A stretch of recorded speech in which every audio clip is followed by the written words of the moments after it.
তো নমস্কার বন্ধুরা, কেমন আছেন সবাই? রিয়া ব্লগের আরও একটি ভিডিওর সঙ্গে স্বাগত জানাই। তো অনেক দিন পর হচ্ছে শাড়ি পরে চলে আসলাম ভিডিও করতে। যখনই কোনো পুজো টুজো হয় আর কি আমি শাড়িটা পরার চেষ্টা করি। তো এখন আমার হচ্ছে পুজো সব কমপ্লিট হয়ে গেছে, চলো তোমাদের সঙ্গে শেয়ার করি।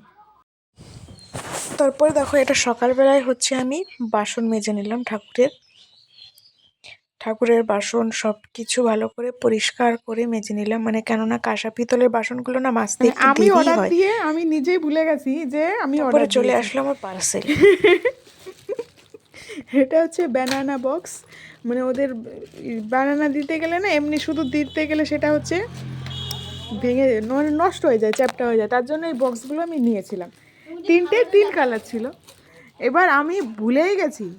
এবার অর্ডার দিতে এসছে, বলছে কি এটা তো প্রিপেইড করা রয়েছে। কি অর্ডার দিয়েছে? আমি তো কোনো কিছু অর্ডার দিইনি। বলছে আপনার নাম্বার লাস্টে 46। আমি বললাম হ্যাঁ।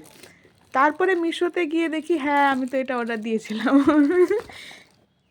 মা, এই রুটি এখানে রুটিও দেখা যাবে, রুটিও রাখা যাবে, ঠিক না? হ্যাঁ, এই ভাঙিস না। তাহলে কিভাবে এটা বন্ধ করে?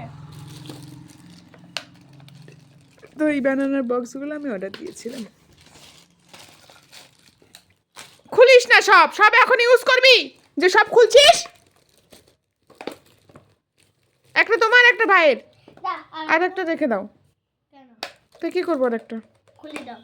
তো তারপর পার্সেলটা মোটামুটি গুছিয়ে নিয়েছি, এবার ওদের নুনুকে স্নান বলেছি করাতে চল নিয়ে স্নান যাব। করাবো, এখনো এই গামছা দেখো পরে রেডি হয়েছে স্নানের জন্য আর রেডি দেখাচ্ছে হয়েছে, ভাই আর এই দেখ, দিদির ভাই বাবু এই গামছা দেখ, পরে। ভাই এই দেখ। কি পরেছো তুমি? গামছা। গামছা পরেছো? হ্যাঁ। চলো তাহলে এখন স্নান করতে। না, গামছা পরে স্নান করবো। গামছা পরে স্নান করবি? তোর লেংটু দেখে নেবে লোকে। তোর গামছা অর্ধেক রাস্তায় খুলে যাবে, হুম? তারপর তোর লেংটু দেখে দেবে লোকে। কে? তারপরে কেমন হবে? হ্যাঁ, ভাই কে লেন্ট দেখে নেবে। আমি পানি স্নান করবো। তারপর হচ্ছে ভোলানাথের মাথায় জল ঢেলে আমি পুজোটা সম্পূর্ণ করলাম। বিয়ের আগে হচ্ছে সবাই মিলে এক জায়গায় বড় শিবলিঙ্গকে জল মানে পুজো করতাম একসঙ্গে রাত জেগে 4 প্রহরে। তো সেটা আর করা হয় না এখন, আর বিয়ের পরে বাচ্চা ছেলে পেলে নিয়ে আর একা একা না রাত জাগাও যায় না।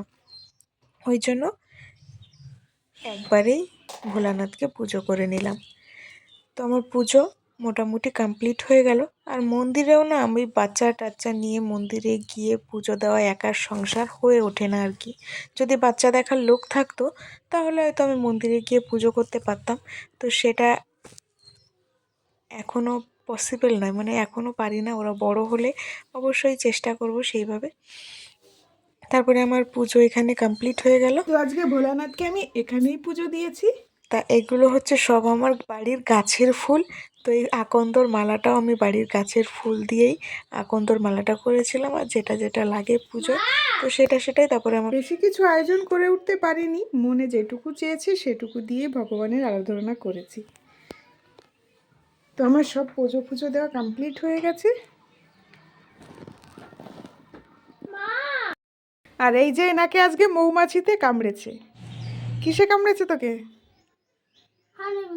হানিবি? ভালো হয়েছে, যা হানিবির পেছনে লাগ আর একটু গিয়ে যা, দেখি পা ফুলেছে নাকি। হানিবি আছে, ও সেখানে গিয়ে পাড়া মেরেছে। ভালো হয়েছে, যা আর একটু হানিবির কাছে। কামড়াবে না, কি করবে? তুমি যদি ওকে মারো তো ও তোমাকে মারবে। হ্যাঁ, তাই তো। মা, কি? আমি অনেক বেশি কিছু করি না, কামড়েছে।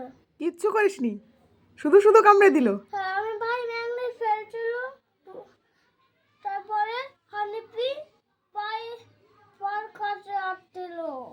হানিবি পায়ের কাছে এসছিল, তারপরে কামড়ে দিল। তুমি কিচ্ছু করনি, না, তো কান্না করেছো কেন? একটু কামড়েছিল। একটু কামড়েছিল তাই ব্যথা লেগেছিল, হুল ফুটিয়ে দিয়েছিল। ওই যে ওর পায়ে কামড়ে দিয়েছে, ওর পা লাল হয়ে গেছে, ফুলে গেছে। কটা লাড্ডু খেয়েছিস? দুটো। হ্যাঁ, দুটো। দেখা তো কটা খেয়েছিস, দেখা তো। দুটো লাড্ডু খেয়েছিস? তাহলে এখন ভাত খাবি না তো? হুম, লাড্ডু খেয়ে পেট ভরে গেছে। এখন হচ্ছে সিদ্ধ ভাত রান্না করব, তার জন্য কুকারে আমি আগে থেকেই চাল ফাল ধুয়ে রেখে দিয়েছিলাম।